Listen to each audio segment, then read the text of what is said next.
Polres Lumajang menggerebek ladang ganja di lereng Gunung Semeru, kawasan Taman Nasional Bromo Tengger Semeru. Dari penggerebekan ini, polisi menangkap 2 tersangka dan mengamankan barang bukti 365 batang tanaman ganja siap panen.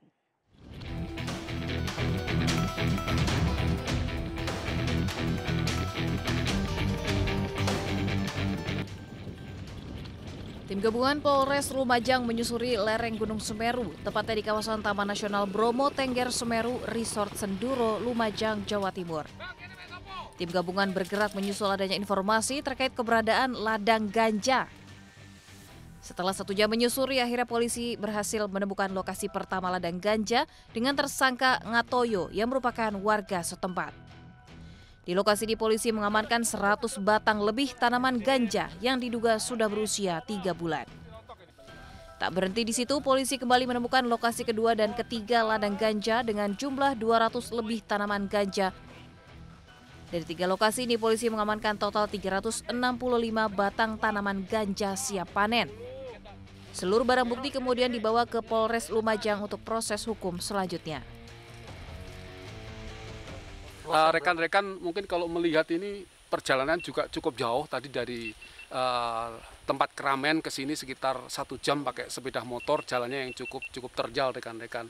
Ini juga tidak sembarangan orang bisa ke lokasi ini ya. Jadi mereka yang tahu ini hanya orang yang nanam, kalau yang tidak tahu pasti tidak tahu tempat ini. Sementara itu polisi masih terus mengembangkan kasus temuan ladang ganja di lereng Gunung Semeru karena diduga masih ada tersangka lain yang menanam ganja di kawasan tersebut. Dari Lumajang, Jawa Timur, Yayan Nugroho melaporkan. Pemirsa, demo ribuan warga Tanjung Uncang, Kota Batam terkait air bersih nyaris ricuh. Masa demonstran yang melakukan sweeping ke perusahaan industri galangan kapal mengancam akan memboikot pelaksanaan pilkada jika persoalan air bersih tidak kunjung selesai.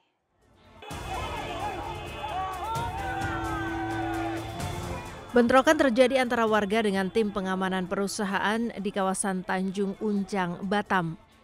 Kericuhan berawal saat warga hendak melakukan aksi unjuk rasa di halaman kantor BP Batam di kawasan Batam Center. Namun sebelum itu, massa melakukan aksi sweeping pada pekerja perusahaan industri galangan kapal. Beruntung, aksi saling kejar dan saling dorong tidak berlangsung lama. Demo warga Tanjung Uncang menuntut persoalan air bersih yang tidak kunjung diselesaikan pihak BP Batam sebagai pengelola air bersih di Kota Batam. Sudah bertahun-tahun air bersih tak mengalir lancar ke rumah warga. Beberapa tahun terakhir bahkan air bersih tidak mengalir sama sekali, sementara pelanggan harus tetap membayar setiap bulan. Parahnya lagi, setiap pengaduan serta protes warga tidak pernah mendapat penyelesaian dari pihak BP Batam ataupun pengelola air bersih di Batam. Pak, jikalau air kami tidak dihidupkan juga, ada satu hal penting yang akan kami lakukan aksi di pilkada ini. Warga Puri Pesona 2, warga Tanjung Uncang akan menolak pilkada.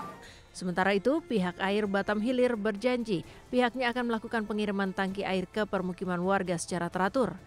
Pihak Air Batam Hilir beralasan saat ini sedang melakukan perbaikan pipa normalisasi ke permukiman warga. Bahwa dalam tataran kebijakan, semua yang kami ajukan untuk menanggulangi kegiatan darurat ini disetujui. Kekecewaan warga pada pemerintah melahirkan kesepakatan memboikot Pilkada Batam maupun Kepri November mendatang. Ancaman ini dilontarkan jika dalam waktu dekat pemerintah tidak kunjung menyelesaikan masalah air bersih yang dialami oleh warga. Dari Batam, Kepulauan Riau, Gusti Yonosa, iNews melaporkan. Pemirsa, nekat menyeberang jalan saat palang perlintasan kereta telah diturunkan. Seorang pria parubaya pejalan kaki nyaris tersambar kereta jarak jauh di perlintasan kereta stasiun Pasar Senen, Jakarta Pusat. Beruntung petugas keamanan stasiun berhasil menyelamatkan pejalan kaki sebelum tersambar kereta.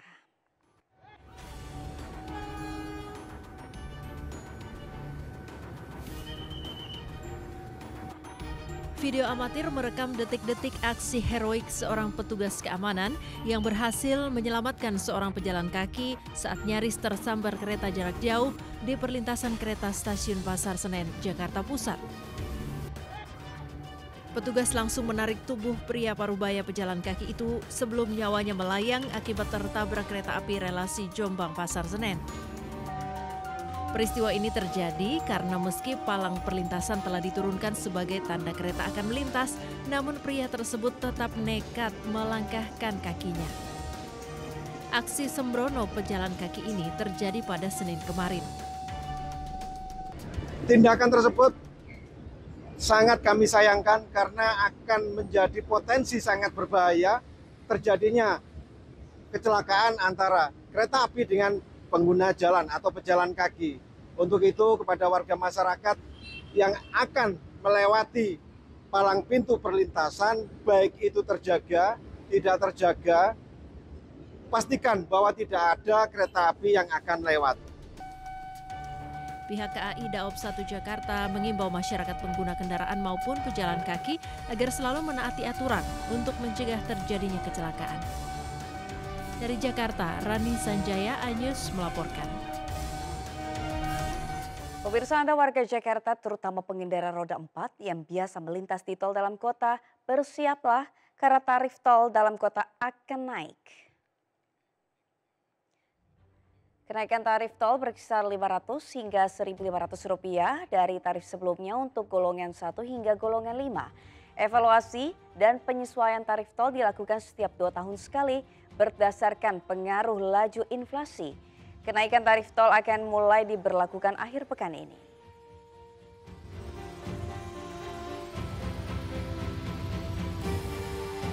Pemirsa, tarif tol dalam kota akan naik mulai 22 September 2024.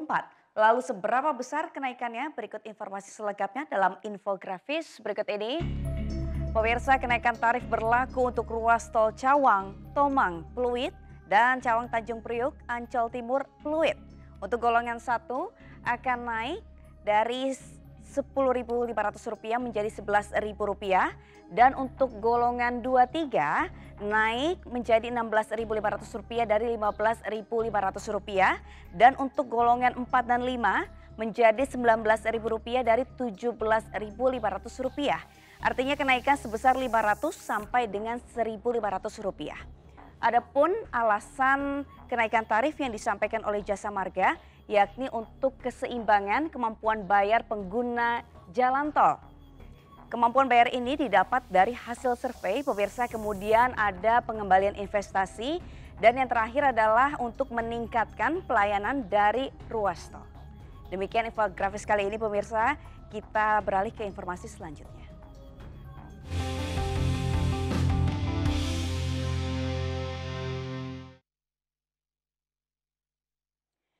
Pemirsa, panitia pelaksana pertandingan cabur catur PON 21 Aceh Sumatera Utara mengajukan komplain atas menu makanan tempe yang diberikan selama penyelenggaraan PON.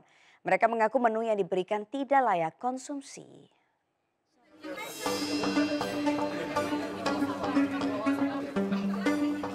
Puluhan panitia pelaksana pertandingan cabang olahraga catur PON 21 Aceh Sumatera Utara mengajukan komplain atas menu makanan yang dinilai kurang layak.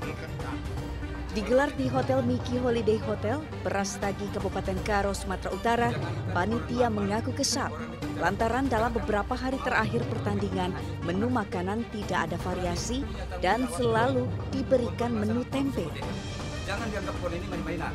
Menunya ya hanya sepotong tempe dan sambal kentang dan nasi putih. Itu saja menunya. Sebenarnya dari awal kita sudah komplain. 2 hari kita di sini sudah komplain, ada perbaikan sedikit. Tapi hari ini memang kita nggak menerima lah ya kondisi seperti ini.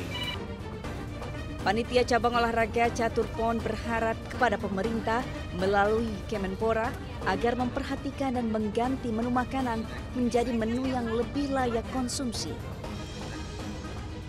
Dari Kabupaten Karo, Sumatera Utara, Eka, iNews melaporkan. Pemirsa, tim Putri Jawa Barat menguasai cabang olahraga arung jeram nomor lomba slalom kategori R4 Putri.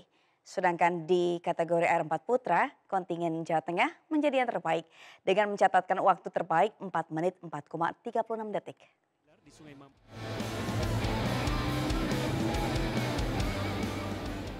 Nomor slalom arung jeram dengan sejumlah rintangan digelar di Sungai Mamas yang diikuti 40 orang dari seluruh provinsi. Untuk gawang berwarna merah dan gawang hijau dilewati searah arus sungai dibutuhkan ketelitian untuk penilaian setiap tim.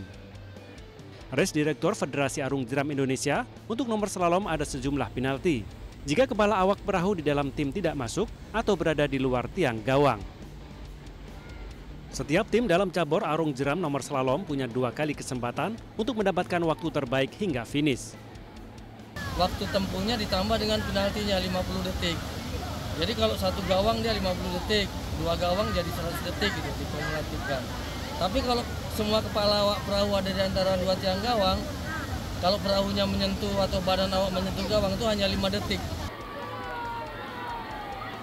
Setelah melewati seluruh tahapan, tim putri Jawa Barat akhirnya menjadi yang terbaik di cabang olahraga arung jeram nomor lomba slalom kategori R4 putri. Sedangkan di kategori R4 putra, kontingen Jawa Tengah menjadi yang terbaik dengan mencatatkan waktu terbaik 4 menit 4,36 detik. Dari Kabupaten Aceh Tenggara, Aceh, Medi Arjuna, iNews melaporkan.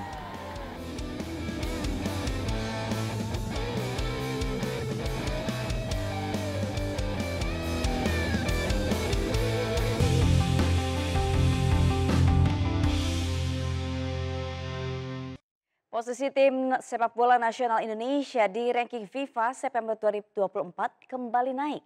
Indonesia kini menduduki posisi 129 dunia atau tembus di bawah 130 dunia.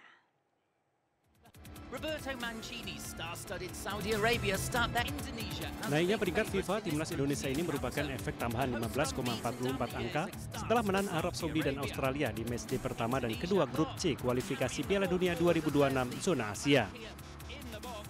Mengutip laman resmi FIFA Kamis kemarin, skuad Sintayong ini naik 4 posisi dari peringkat 133 ke 129 dunia.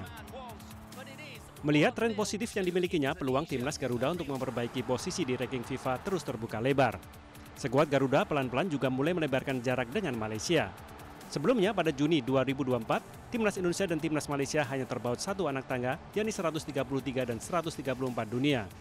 Kini ranking kedua timnas ini terpaut 3 anak tangga. Ranking timnas Indonesia 129, sedangkan Malaysia 132 dunia. Pemirsa, korban bencana gempa di Kertasari, Kabupaten Bandung rela antri panjang untuk mendapat semangkuk mie instan. Hingga kini belum juga semua pengungsi korban gempa mendapatkan peralatan tidur. Sebagian warga lain yang rumahnya hancur akibat gempa memutuskan untuk mendirikan tenda di depan rumah.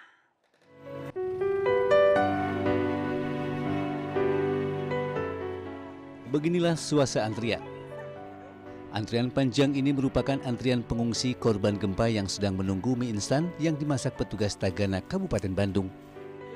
Pengungsi gempa mengantri untuk mengisi perut yang lapar dan menghangatkan tubuh di tengah cuaca dingin. Para pengungsi lain diberi susu dan minuman hangat lain oleh petugas. Tak hanya makanan, para pengungsi gempa di Desa Ciberem, Kecamatan Kertasari, Kabupaten Bandung ini juga membutuhkan peralatan tidur berupa alas tidur dan juga selimut. Selimut hangat dibutuhkan pengungsi karena di daerah Kertasari suhu pada malam hari bisa mencapai 8 derajat Celcius. Dapat nasi, dapat mie instan, dapat kopi, roti. Gimana Bu perasaannya untuk hari ini? Alhamdulillah, makan anak-anak bahagia. Ini Bu. Meski gempa susulan di Kertasari hingga kini mulai mereda, para pengungsi korban gempa masih enggan berpulang ke rumahnya karena takut gempa susulan akan terjadi lagi. Tercatat dari hari Senin, gempa susulan di Kecamatan Kertasari terjadi hingga 27 kali. Sementara itu, satu keluarga di Kampung Lapangsari, Kecamatan Anjarsari, yang rumahnya hancur akibat gempa memutuskan untuk tinggal sementara di tenda BNPB di halaman rumah mereka.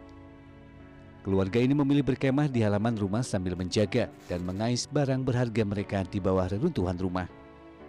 Jadi ada rumah Bapak rusak yang parah itu Pak. Pak, gimana udah didata belum Pak? Kalau ini mah banyak yang nanya Pak. Enggak sampai. Jadi Bapak ngungsi di mana sekarang Pak? Ngungsi di mana? Yang tenda ini. Oh, ngungsi di situ ya Pak ya? Di Kampung Lapangsari, Desa Ciberem, puluhan rumah warga rusak akibat gempa. Dari Kabupaten Bandung, Jawa Barat, Saupat Endrawan, iNews melaporkan. Pemirsa, bagi Anda penggemar Suroto, makanan khas Banyumas, kini tidak perlu jauh-jauh ke sana. Karena di Jakarta ada kedai yang menjual Suroto legendaris yang sudah ada sejak tahun 1985. Seperti apa kelezatannya, berikut liputannya.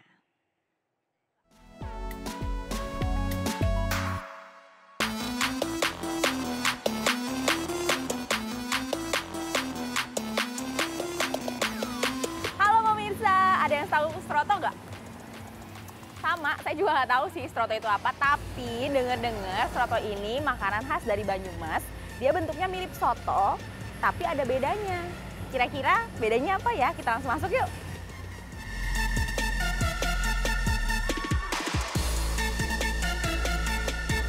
Ibu, saya tertarik sama ini Bu, Suroto komplit. Suroto komplit itu isinya apaan? Soto komplit isinya daging, ayam, pasir. Saya tertarik sama ini Bu, gecot tuh apa sih Bu? Gecot itu kupat tahu. Kupat tahu. Oh, berarti sama kayak kupat tahu pada umumnya ya, cuma namanya aja gecot. Jadi aku pesen ini Suroto komplit, terus gecot, sama minumnya dawet ayu. Oke, terima kasih Ibu. Jadi kalau di soto tuh biasanya itu kuahnya tuh bening, kalau enggak warnanya kuning. Kalau Suroto dia kuahnya warnanya coklat, pemirsa. Kita seruput.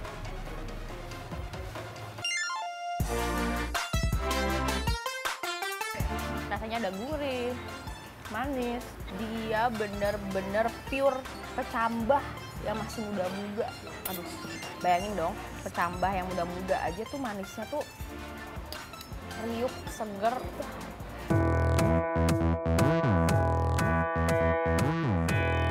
Jadi kalau biasanya kan di kupat tahu pada umumnya dia tuh bumbunya tuh bumbu kacang. Kalau ini tuh bumbunya coklat cair, mirip sama bumbu gula nggak sih pemirsa?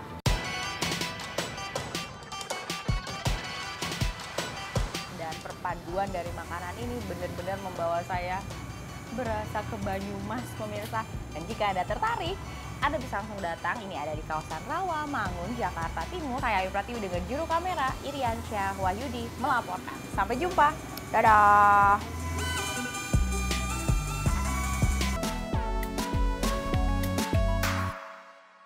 Pemirsa, bagi Anda yang merasa lelah usai beraktivitas, bisa mencoba terapi air dengan berendam di Sendang Keongan di Kabupaten Grobogan, Jawa Tengah. Sumber air yang mengandung zat kapur dan belerang ini diyakini sangat baik untuk kesehatan kulit.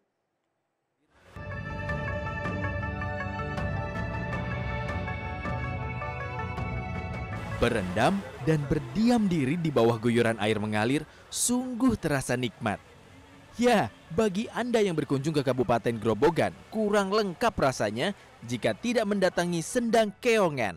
Di lokasi ini pengunjung bisa menikmati sensasi terapi air dari sumber air Sendang yang mengandung zat kapur dan belerang. Banyak pengunjung meyakini air Sendang di Desa Penganten, Kecamatan Kelambu, Grobogan ini sangat baik untuk kesehatan kulit. Tak heran, banyak pengunjung memadati areal pemandian Sendang Keongan khususnya pada momen liburan. Atau gimana? Ya, niki rapi ya mandi dan segera lah Pak. Saking nikmatnya, para pengunjung bisa berjam-jam berendam di Sendang Keongan untuk menghilangkan lelah usai beraktivitas. Untuk menjaga keselamatan bersama, pengelola objek wisata menyiagakan petugas keamanan yang memantau lokasi pemandian. Nah, bagi Anda yang ingin mandi sepuasnya di Sendang Keramat ini, cukup merogoh kocek Rp15.000. Dari Grobogan, Jawa Tengah, Rustaman Nusantara, iNews melaporkan. Pemirsa, aksi koboi terjadi di Demak, Jawa Tengah. Karena jengkel tidak bisa menyalip, seorang pengendara mobil menembak ban mobil pengendara lain di jalur perbaikan jalan yang menyempit di kawasan Trengguli. Pelaku langsung diamankan petugas di depan sebuah hotel di kawasan Kudus setelah kabur dari kejaran polisi.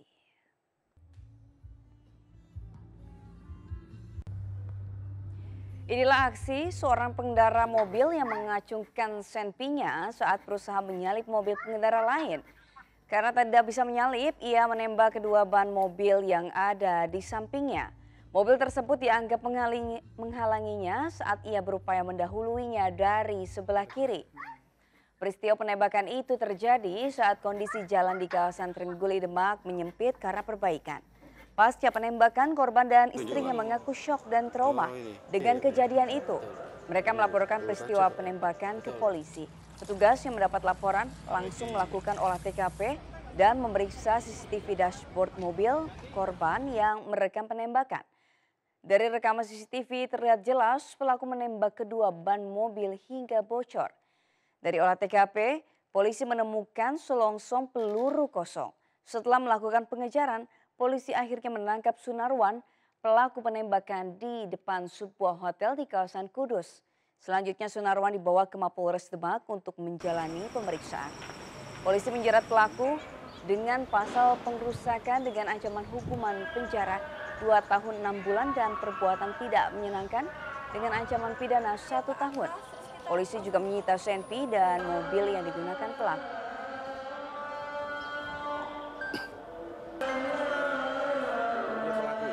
Kita beralih ke informasi lain pemirsa, Pramono Anung resmi tidak lagi menjabat sebagai Seskap menyusul keluarnya Kepres pemberhentian oleh Presiden Jokowi. Sementara DPR RI mengesahkan RUU tentang Kementerian Negara dalam rapat paripurna ke-7. Ramai pula rencana pertemuan Prabowo dengan Megawati Soekarnoputri yang hingga kini masih tertunda. Berikut informasi selengkapnya yang kami rangkum dalam Politik 24 Jam. Presiden Joko Widodo resmi mengeluarkan keputusan Presiden atau Kepres pemberhentian Pramono Anung dari jabatan Sekretaris Kabinet atau Seskap menyusul pengunduran diri Pramono karena maju dalam Pilkada Jakarta 2024. Pemberhentian secara terhormat Pramono Anung sebagai Seskap ini terhitung mulai 22 September 2024. Pramono sendiri menanggapi positif Kepres tersebut. Menurut Pramono, dirinya akan lebih leluasa dan memiliki waktu penuh untuk melakukan sosialisasi terkait aktivitasnya saat ini sebagai Cagup Jakarta.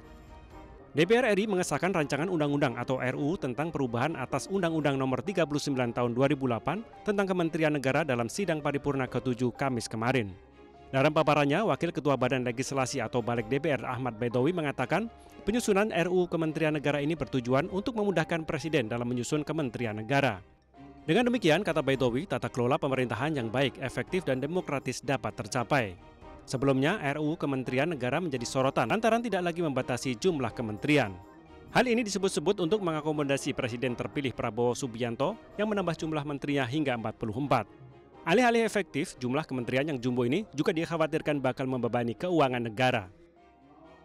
Pertemuan antara Presiden terpilih Prabowo Subianto dengan Megawati Soekarnoputri hingga saat ini masih menjadi hal yang ditunggu-tunggu kalangan elit politik. Elit PDI Perjuangan Said Abdullah mengatakan hingga kini pihaknya belum bisa memastikan kapan pertemuan tersebut akan dilakukan. Said juga meminta semua pihak tidak mengait-ngaitkan rencana pertemuan ini sebagai pertemuan transaksional yang identik dengan pembagian kekuasaan atau bagi-bagi kursi menteri. Menurut Said, yang juga Ketua Badan Anggaran DPR RI ini, pertemuan tersebut merupakan pertemuan antara dua tokoh bangsa.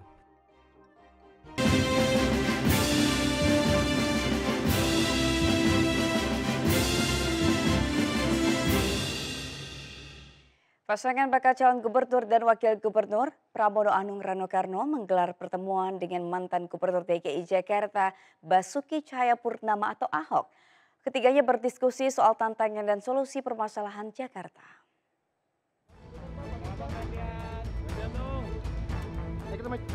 Pertemuan Pramono Rano dengan Ahok berlangsung di Monumen Simpang Susun Jembatan Semanggi.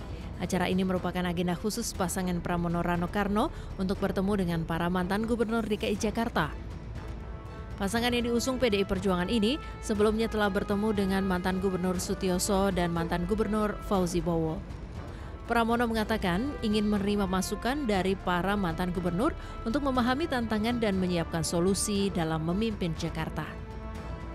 Ahok menguraikan Pramono Rano ingin mengetahui konsep pembangunan Simpang Susun Semanggi yang dibuat dengan melibatkan swasta sehingga tanpa menggunakan dana dari APBD.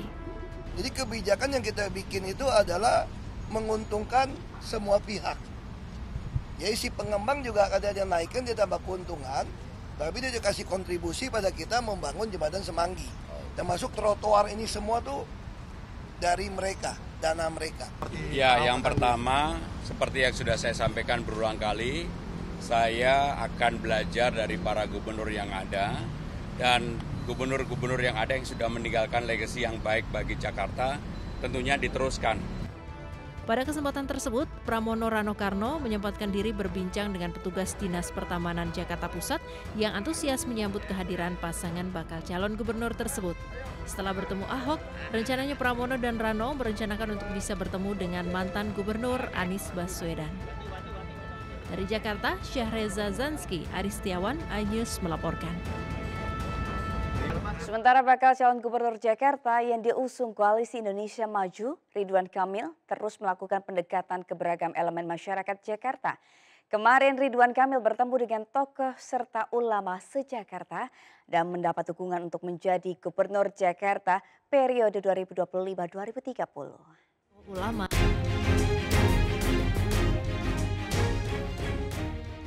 Dukungan menjadi gubernur Jakarta periode 2025-2030 didapat Ridwan Kamil dalam pertemuan dan silaturahmi dengan tokoh ulama se-Jakarta. Para tokoh ulama ini mengaku sebelumnya mendukung Anies Baswedan pada Pilgub DKI Jakarta 2017 silam dan kini mencurahkan dukungan mereka kepada Ridwan Kamil. Dalam pertemuan tersebut, bakal calon gubernur yang diusung Koalisi Indonesia Maju itu menguraikan program-programnya untuk memajukan Jakarta. Mantan Gubernur Jawa Barat menyampaikan akan meneruskan gubernur sebelumnya seperti kegiatan pengajian di rumah dinas gubernur yang pernah dijalankan Gubernur Anies Baswedan. Ridwan Kamil juga menjanjikan bantuan bagi rumah ibadah.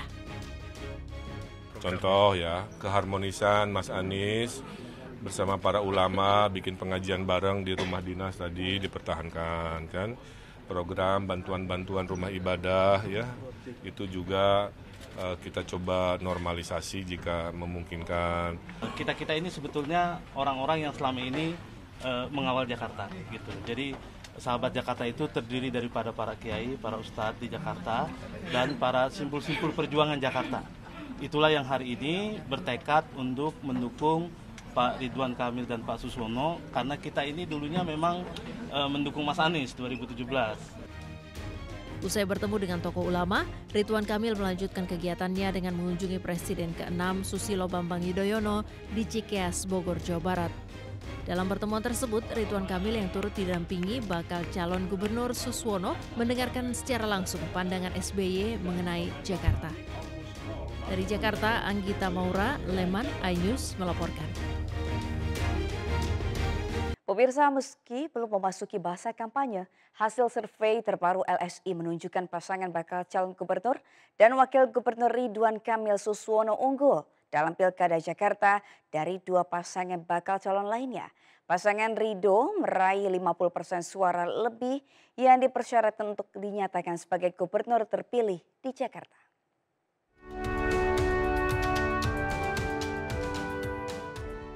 Hasil survei Lembaga Survei Indonesia (LSI), elektabilitas bakal calon gubernur dan wakil gubernur Jakarta 2024-2029 menempatkan pasangan Ridwan Kamil Suswono masih jauh berada di atas rivalnya Pramono Anung Rano Karno dan Dharma Pongrekun Kunwardana. RK Suswono sudah melewati batas 50% lebih suara yang dipersyaratkan untuk dinyatakan sebagai gubernur terpilih di Jakarta. Dari data hasil survei yang dirilis LSI, Ridwan Kamil Suswono menempati peringkat pertama dengan elektabilitas sebesar 51,8%. Pramono Anung Rano Karno mengantongi elektabilitas 28,4% dan paslon jalur independen Dharma Pongrekun Kunwardana dengan elektabilitas 3,2%. Survei LSI dilakukan pada 6 hingga 12 September 2024 menggunakan metode wawancara tatap muka langsung kepada 1.200 responden dengan margin of error survei ini kurang lebih sebesar 2,9%. Tim Liputan iNews melaporkan.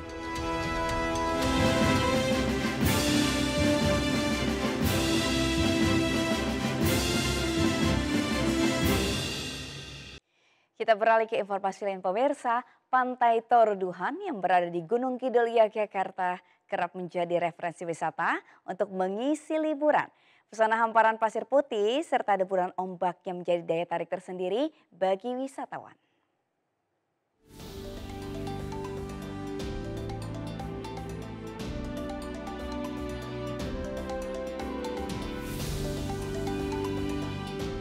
Panorama alam yang begitu indah serta suasananya yang asri membuat Pantai Torohudan di Desa Kanigoro, Kecamatan Saptosati, Gunung Kidul, Yogyakarta menjadi istimewa.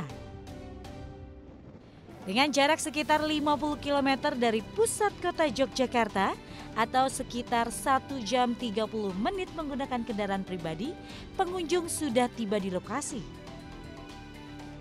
Pantai Torohudan merupakan pantai yang masih sepi sehingga pas menjadi tempat wisata untuk menghabiskan waktu bersama keluarga tercinta. Selain itu, ombak di pantai ini pun juga bersahabat bagi si kecil yang suka main air. Jika beruntung, Anda dapat menikmati keindahan biota laut yang terbawa oleh gelombang yang berada di bebatuan karang. Hamparan pasir putih di sepanjang bibir pantai cocok digunakan bersantai hingga berkemah. Tanggapannya Mbak setelah sampai di pantai ini seperti apa? Bagus, walaupun weekend tapi masih bagus, nggak banyak orang. Yang paling bagus dari pantai ini apa sih Mbak? Pasirnya Mas, saya suka sama pasir. Terus untuk suasana sendiri di Pantai Torohudan ini seperti apa? Nyaman, enak buat. Tak perlu khawatir kehabisan biaya sebab tiket masuk ke kawasan pantai ini sangatlah murah, yakni hanya Rp8.000 per orangnya.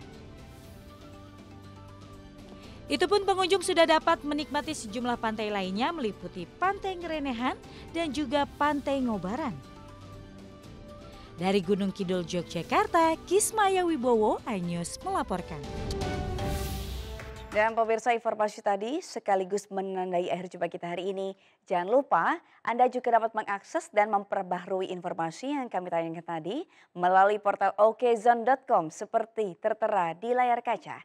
Saya Sabrina Sila pamit undur diri. Terima kasih, selamat pagi, sampai jumpa.